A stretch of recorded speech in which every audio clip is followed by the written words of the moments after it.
Welcome to MJ Spark YouTube channel. Civil police constable application ಇನ್ನೂ ಕೊನೆಯ ದಿನಾಂಕ ಹತ್ತಿರ ಬಂತು. ಹಾಗಾಗಿ ತುಂಬ ಎರರ್ಗಳು ಸಮಸ್ಯೆಗಳು ಬರ್ತಾ ಇದ್ದಾವೆ. ಆದಷ್ಟು ಸಮಸ್ಯೆಗಳ ಬಗ್ಗೆ ನಾನು ಆಲ್ರೆಡಿ ವಿಡಿಯೋನ ಮಾಡಿ ಹಾಕಿದ್ದೆ. ಅವಾಗವಾಗ ಏನು ಸಮಸ್ಯೆಗಳು ಬರ್ತಾ ಇದ್ದಾವೆ ಅಂತ. ಇವಾಗ ಕಡಿಮೆ ಮೂಮೆಂಟಲ್ಲಿ ಏನಾಗ್ತಾ ಇದೆ, ಸೆಕೆಂಡ್ PUC SSLC ನಂಬರ್ ಹಾಕಿ ನೀವು ರಿಜಿಸ್ಟರ್ ಆಗುವಂಥ ಟೈಮಲ್ಲಿ KYC MT ಅಂತ ಬರ್ತಾ ಇದೆ. ಇದರಲ್ಲಿ ಏನು ಮಾಡಬೇಕು ಅಂದರೆ 2000 ಆಫ್ಟರ್ ಇರೋರು 2000 ಬಿಫೋರ್ ಅಂತ ಇದೆ ನೋಡಿ, ಅಲ್ಲಿ ಹೋಗಿ KYCನ ಕಂಪ್ಲೀಟ್ ಮಾಡ್ಕೊಳ್ಳಿ. ಅಲ್ಲಿ ಹೋಗಿ KYCನ ಕಂಪ್ಲೀಟ್ ಮಾಡಿದ ನಂತರ 2004 ಮತ್ತೆ ಲಾಗಿನ್ ಆಗಿ, ಆವಾಗ ಲಾಗಿನ್ ಆಗುತ್ತೆ. ಲಾಗಿನ್ ಆಗಿ ಅಪ್ಲಿಕೇಶನನ್ನು ಕಂಟಿನ್ಯೂ ಮಾಡ್ಬೋದು. ಇದು ಮೊದಲ ಸ್ಟೆಪ್ಪಲ್ಲಿ ಬರ್ತಾ ಇರೋಂಥ ಎರರ್ಗೆ ಪ್ರಾಬ್ಲಮ್ಮು. ನೆಕ್ಸ್ಟ್ ಬಂದುಬಿಟ್ಟು ಕಾಸ್ಟ್ ಸರ್ಟಿಫಿಕೇಟ್ ತೊಗೋತಾ ಇಲ್ಲ. ಕಾಸ್ಟ್ ಸರ್ಟಿಫಿಕೇಟ್ ಏನಾಗಿದೆ ಅಂದರೆ ಎಕ್ಸ್ಪೈರ್ ಆಗಿದ್ದರೆ ತೆಗೆದುಕೊಳ್ಳೋದಿಲ್ಲ. ಹಾಗೆ ಏನಾಗಿದೆ, ರೀಚೆಕ್ ಮಾಡಿ, ಅಂದರೆ ಅವಾಗ ಬ್ಯಾಕ್ ಹೋಗಿಬಿಟ್ಟು ಮತ್ತೆ ಅಪ್ಲಿಕೇಶನ್ ಸ್ಟಾರ್ಟ್ ಮಾಡಿ, ಆವಾಗ ಇನ್ಕಮ್ ಕಾಸ್ಟ್ ನಂಬರ್ ಹಾಕಿ ಅವಾಗ ತೆಗೆದುಕೊಳ್ಳುತ್ತೆ. ಇದು ಸರ್ವರ್ ಪ್ರಾಬ್ಲಮಿಂದ ಈ ಥರ ಆಗ್ತಾ ಇದೆ. ಇನ್ನು ಮೂರನೇ ಪ್ರಾಬ್ಲಮ್ ಬಂದುಬಿಟ್ಟು PUC ಡೀಟೇಲ್ಸ್ ಇನ್ವ್ಯಾಲಿಡ್ ಈ ಥರ ಬರ್ತಾ ಇದೆ. ಇಲ್ಲಾಂದರೆ PUC ಡೀಟೇಲ್ಸ್ ಹಾಕಿದ ನಂತರ ಪಾಸಿಂಗ್ ಇಯರು ಮತ್ತು ಪಾಸಿಂಗ್ ಮಂತ್ ಹಾಕೋ ಬಾಕ್ಸು ಓಪನ್ನೇ ಆಗ್ತಾಯಿಲ್ಲ ಕೆಲವೊಂದು ಸಲ. ಅದಕ್ಕಾಗಿ ಮತ್ತೆ ಅಪ್ಲಿಕೇಶನನ್ನು ಮತ್ತೆ ಸ್ಟಾರ್ಟ್ ಮಾಡಬೇಕಾಗುತ್ತೆ. ಯಾಕಂದರೆ ಇದು ಸರ್ವರ್ ಪ್ರಾಬ್ಲಮ್ ಇರೋದ್ರಿಂದ ಪದೇ ಪದೇ ಸ್ಟಾರ್ಟ್ ಮಾಡೋದೆ. ಈ ಸ್ಟೆಪ್ವರೆಗೂ ಮಾತ್ರ ತುಂಬ ಏನೇನಿಲ್ಲ. ಮಿಡಲ್ ಅಡ್ರೆಸ್ ಮಾತ್ರ ನಾವು ಫಿಲ್ ಮಾಡೋದಿರುತ್ತೆ. ಉಳಿಕಿದ್ದು ನಂಬರ್ ಹಾಕಿದ ತಕ್ಷಣ ಆಟೋಮೆಟಿಕ್ ಅದೇ ಫಿಲ್ ಆಗ್ತಾ ಬರ್ತಾ ಇರುತ್ತೆ. PUC ಡೀಟೇಲ್ಸ್ ಕ್ಲಿಯರ್ ಆಯಿತು ಅನ್ಕೋತೀನಿ. ಆಮೇಲೆ ಫೈನಲ್ ಸ್ಟೆಪ್ಪು, ಎಲ್ಲ ಡೀಟೇಲ್ಸನ್ನು ಫಿಲ್ ಮಾಡಿರ್ತೀರ, ಸಬ್ಮಿಟ್ ಅಂತ ಕ್ಲಿಕ್ ಮಾಡಿದ ನಂತರ ಎರರ್ ಬಂದುಬಿಡುತ್ತೆ. ಇವೆಲ್ಲ ಪ್ರಾಬ್ಲಮ್ಗಳು ಬರ್ತಾ ಇರೋದೇ ಮೇನ್ ಟೆಕ್ನಿಕಲ್ ಸರ್ವರ್ ಎರರ್ ಹತ್ರ. ಹೀಗಾಗಿ ಆದಷ್ಟು ಮಧ್ಯಾಹ್ನ ಟೈಮಲ್ಲಿ ಅಪ್ಲಿಕೇಶನನ್ನು ಹಾಕಿ, ಯಾವುದೇ ರೀತಿ ಸರ್ವರ್ ಎರರ್ ಇಲ್ಲ. ಸಂಜೆ ಟೈಮಲ್ಲಿ ಕೂಡ ಹಾಕಿ, ಪೂರ 9 ಗಂಟೆ ಆದಮೇಲೆ ಆಲ್ಮೋಸ್ಟ್ ಯಾವುದೂ ಅಪ್ಲಿಕೇಶನ್ ಸಕ್ಸಸ್ ಆಗ್ತಾ ಇಲ್ಲ. ಹೀಗಾಗಿ ಆದಷ್ಟು ಟೈಮ್ ಇನ್ನೇನು ಸ್ವಲ್ಪ ದಿನ ಮಾತ್ರ ಕೊಟ್ಟಿದ್ದಾರೆ. ನೆಕ್ಸ್ಟ್ ಇದಾದ ನಂತರ ಏನಪ್ಪ ಅಂದರೆ ಸಬ್ಮಿಟ್ ಆಗುತ್ತೆ. ಸ್ವಲ್ಪ ಟ್ರೈ ಮಾಡಿದ ನಂತರ ಅಥವಾ ಆಲ್ಮೋಸ್ಟ್ ಒಂದೇ ಚಾನ್ಸ್ಗೆ ಸಬ್ಮಿಟ್ ಆಗುತ್ತೆ. ಸಬ್ಮಿಟ್ ಆದ ನಂತರ ಒಂದು ಅಪ್ಲಿಕೇಶನ್ ನಂಬರ್ ಬರುತ್ತೆ, CPC ಅಂತ.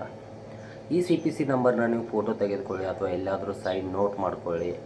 ಆ ಥರ ಮಾಡ್ಕೊಳ್ಳೇಬೇಕು.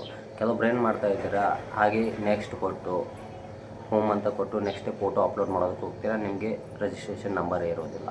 ರಿಜಿಸ್ಟ್ರೇಷನ್ ನಂಬರೇ ಸಿಗ್ತಾ ಇಲ್ಲ ಅಂತ ತುಂಬ ಜನ ಕಾಮೆಂಟನ್ನು ಹಾಕಿದ್ದೀರಾ.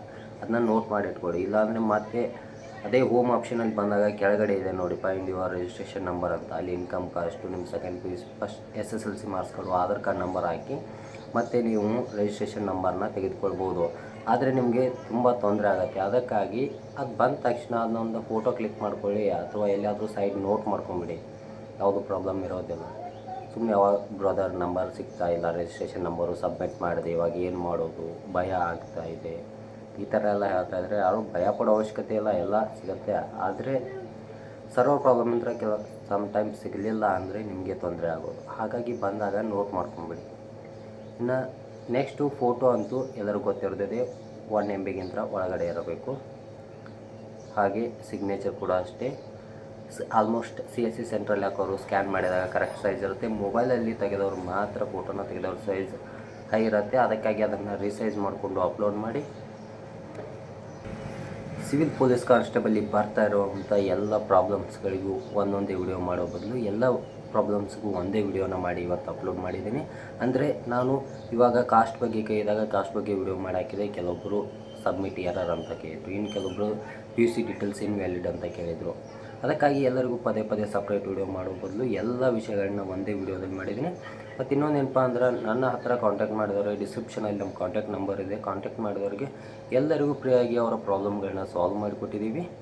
ಅಂದರೆ ಕೆಲವೊಬ್ಬರಿಗೆ KYC MT ಅಂತ ಬರ್ತಾಯಿತ್ತು, ಅದನ್ನು ಮಾಡಿಕೊಟ್ಟಿದ್ದೀವಿ. ಆಮೇಲೆ PUC ಡೀಟೇಲ್ಸ್ ಇನ್ವ್ಯಾಲಿಡ್ ಅದನ್ನು ಕ್ಲಿಯರ್ ಮಾಡಿಕೊಟ್ಟಿದ್ದೀವಿ. ಆಮೇಲೆ ಇನ್ಕಮ್ ಕಾಸ್ಟದ್ದು ಕ್ಲಿಯರ್ ಮಾಡಿಕೊಟ್ಟಿದ್ದೀವಿ.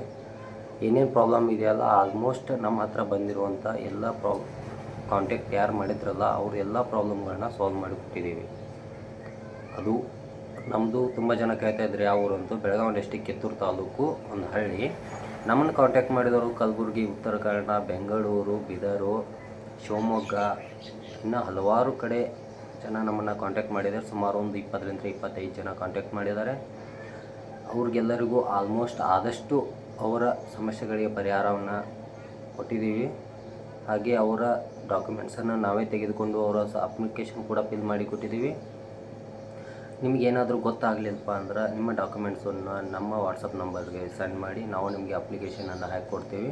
ಪೇಮೆಂಟು ನೀವೇ ಮಾಡ್ಕೊಳ್ಳಿ, ನಮಗೆ ಪೇಮೆಂಟ್ ಹಾಕೋ ಅವಶ್ಯಕತೆ ಇಲ್ಲ. ಪೇಮೆಂಟು ನೀವೇ ಮಾಡ್ಕೊಂಬಿಡಿ, ನಾವು ಅಪ್ಲಿಕೇಶನ್ ಮಾತ್ರ ಫಿಲ್ ಮಾಡಿ ಸಬ್ಮಿಟ್ ಮಾಡಿ ಕೊಡ್ತೀವಿ.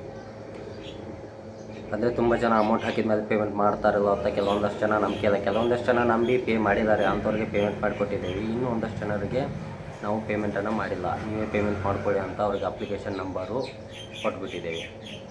ಹೀಗಾಗಿ ಪೇಮೆಂಟನ್ನು ಅವರೇ ಮಾಡ್ಕೋಬೋದು. ಪೇಮೆಂಟ್ ಮಾಡೋದು ತುಂಬ ಈಸಿ. ಅಪ್ಲಿಕೇಶನ್ ನಂಬರ್ ಹಾಕಿ, ನಿಮ್ಮ date of birth hockey, ಕ್ಯಾಪ್ಚ್ hockey, ICC ಬ್ಯಾಂಕಿನ ಇದು ಓಪನ್ ಆಗುತ್ತೆ. ನೆಕ್ಸ್ಟು ಓಪನ್ ಆದ ನಂತರ UPI ಮೇಲೆ ಕ್ಲಿಕ್ ಮಾಡಿ ಸ್ಕ್ಯಾನರ್ ಓಪನ್ ಆಗುತ್ತೆ. ಆಟೋಮೆಟಿಕ್ 750 ರೂಪೀಸ್ ಸ್ಕ್ಯಾನ್ ಆಗುತ್ತೆ. ಪೇ ಮಾಡಿ ಪೇಮೆಂಟ್ ಆಗುತ್ತೆ. ಆಮೇಲೆ ರಿಸಿಪ್ಟನ್ನು ಡೌನ್ಲೋಡ್ ಮಾಡ್ಕೊಂಬಿಡಿ ಅಥವಾ ಪ್ರಿಂಟ್ ತೆಗೆದಿಟ್ಕೊಂಬಿಡಿ.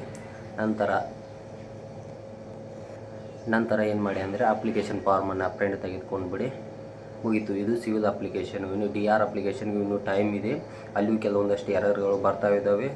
ಹಾಗೆ ಮೇಜರಾಗಿ ಹೇಳೋದಾದರೆ ಸಿವಿಲಲ್ಲಿ ಲೆಫ್ಟ್ ಥಂಬ್ ಇದಿಲ್ಲ, ಅಪ್ಲೋಡ್ ಇಲ್ಲ, ಆದರೆ DR ಅಲ್ಲಿ ಇದೆ. ಹಾಗಾಗಿ ಅದರ ಬಗ್ಗೆ ಒಂದು ಸಂಪೂರ್ಣವಾದಂಥ ವಿಡಿಯೋನ ಮಾಡ್ತೀನಿ. ಅದರ ಅಪ್ಲಿಕೇಶನ್ಗಳನ್ನ ನಾವು ಹಾಕಿದ್ದೀವಿ.